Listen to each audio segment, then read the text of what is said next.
Okay, welcome back to another episode of Third and 23. I'm your host, Alex, here to continue on with my Week 8 NFL picks predictions. I got three games on tap for you in this video, and I will do another video with some other games because some other games I'm going to do. But just want to keep this one short and sweet. So, what are going to do? Stick with three games. So, I did do my first Thursday night game of the season. Took the Vikings, laid the points. Obviously, they lost the game. I should have probably waited a day because I didn't think Puka was going to play coming off of IR. He played. I didn't think they'd play Cooper Cup because they're trying to trade him, and you don't want to risk him getting injured. He played, and then I'm not saying, and despite all that, the Vikings still could have won the game and covered for us. I'm not one to say things are scripted or rigged or anything like that, but the officiating in that game, if you watch that Vikings game, you know what I'm talking about. And I'm not just talking about the last play of the game either. But is what it is. NFL is going to do anything about these officials, so we got to keep it pushing. So we had won six straight. That ends that streak. This puts us at 500 now on the season, 12 and 12. Let's see if we can push forward and get this a little or a lot over 500. Starting off with the Ravens Browns. Now this game opened up as Baltimore as a 9-point favorite. It's dropped to 8, and I'm wondering if the reason it dropped is because people are remembering last year like I remember last year. Before I did NFL videos last season, quick history thing.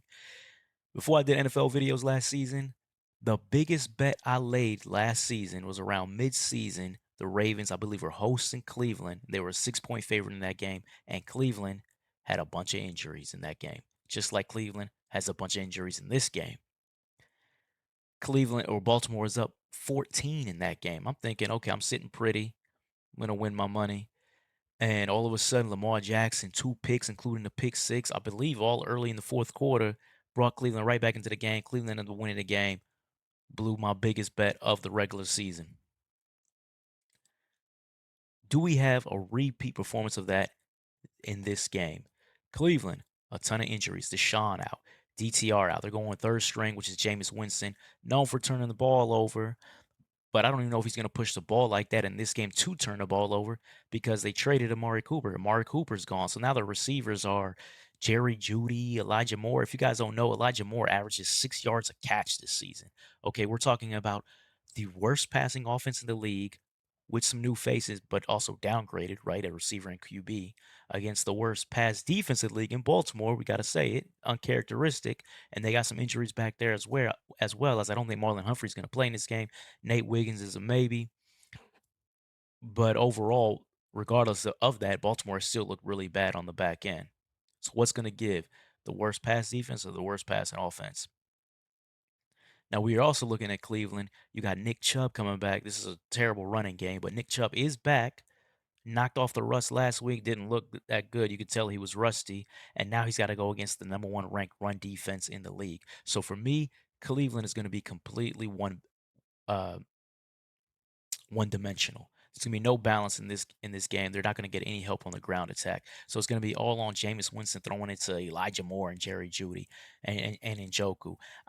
I don't like that for Cleveland. I don't think Cleveland's going to score many points. I think that Baltimore and Lamar Jackson are going to be able to grind it out on the ground in this one and hit some plays through the air as Cleveland's defense hasn't been as strong this year as it was last season. So I'm going with Baltimore and I'm going to lay the 8. Football gods. It doesn't make sense that Cleveland scores a lot of points and wins this game. So give me Baltimore and lay the 8. Moving on to our next game, which is going to be the Green Bay Packers visiting the Jacksonville Jaguars. Green Bay's a 4-point favorite. I haven't really seen any line movement in this game. For me, the biggest story in this game is going to be Green Bay's passing offense with Jordan Love and their plethora of receivers, a stable of receivers they got there, and Jaden Reed and Dobbs and Christian Watson and everyone against the Jacksonville Jaguars pass defense, which is 31st in the league, 273 yards a game. And if you guys don't know this, I'll give you this stat: their touchdown to interception ratio this season of giving it up, 16 touchdowns to one pick. 16-1. Jaguars offer zero resistance on the back end. Jordan Love should be able to do what he wants in this game. He should have a huge game. I think Josh Jacobs is going to have a good game also to balance him out. So Green Bay is very balanced on offense.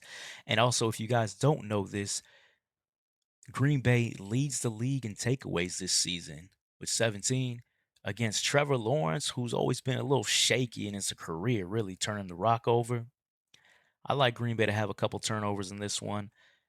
I like Green Bay's offense to pretty much do what they want, drive after drive. Give me Green Bay, and I'm going to lay the 4 in this one. And then final game, we got Bills at Seahawks. Bills coming into this game as a 3-point favorite going across the country. Now, I'm gonna be honest, this is a game that I would not have done except for one reason, and we're gonna skip straight to my X factor, and that is no DK Metcalf. Now, DK Metcalf, from what I've seen, hasn't been officially ruled out in this game, so keep that in mind. I've seen some places say that he's likely out. I've seen some places say that he's doubtful. Regardless, it doesn't look like he's gonna play. So keep in mind, tune in to whatever you get your injury news from tomorrow morning, because it looks like they're gonna probably wait till tomorrow. But Metcalf is more than likely not playing. I'm going into this bet thinking that he's not playing. So no DK. You got the number one ranked pass offense in the league at 270 yards a game with Geno Smith, but now you got no DK. And the reason they're number one is because Seattle's trailing a lot and having to throw. If you've watched Geno, he hasn't looked very efficient this season. He's one of the reasons why they're trailing a lot. And then he's got to throw against all these prevent defenses and get his stats up, but doing nothing in the win-loss column. So I think that number one ranked pass offense is a little fugazi. And then you're going against a pass defense that's legit, 6.4 yards per attempt, one of the most efficient pass defenses in the NFL. So this is another game where I think Geno's going to struggle throwing the ball when the game matters, when the game's in balance. He's going to struggle throwing the ball. Also, with no DK out there, I know they got Jackson Smith. He averages less than 10 yards a catch. I know they got Tyler Lockett. Always like Tyler Lockett, but he's kind of at the end of his career, right? So I think they're going to struggle passing the ball in this game. Are they going to have balance? I think they can. I think Kenneth Walker against what people might not know is a run defense, and Buffalo gave him up 5.1 yards per carry this season. So Kenneth Walker, if they, give him the rock, I think he could have a good game in this one. But if they get to trailing, it's going to phase him out of the game, and I think they are going to get to trailing in this one.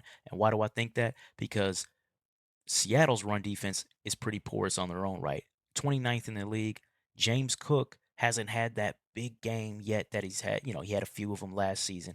I think if they give him the ball, I think this is going to be the game that you see James Cook go over 100 yards rushing. You're going to get some Josh Allen in there as well. I think Josh Allen probably hit a few scrambles in this one. And Josh Allen's just going to manage this game. 12 touchdowns, 0 picks on the season is what Buffalo's doing passing the ball. He's just completely in control, completely in command. This is gonna be the second game now with Amari Cooper. They're just gonna look a lot better offensively, gonna have that balance in this game. And I don't think Seattle's gonna have that balance because I think Geno is gonna struggle throwing the ball in this one. So give me Buffalo, lay to 3. If this game is competitive, I'm not tripping off a push, but give me Buffalo, lay to 3. I think Buffalo wins this game by closer to a touchdown than 3 points. So anyway, that wraps it up. That's 3 games. I'm definitely gonna have a few more games for you. I'll probably do that video tomorrow morning when I hear a few more injury news, but I'll probably have 2 to 3 more games, which will give probably around a total of 6 to 7 games for this NFL weekend. So anyways, if you would like the content, like, follow, subscribe, all of that, as you're gonna see my YouTube handle here in a few seconds. Take care.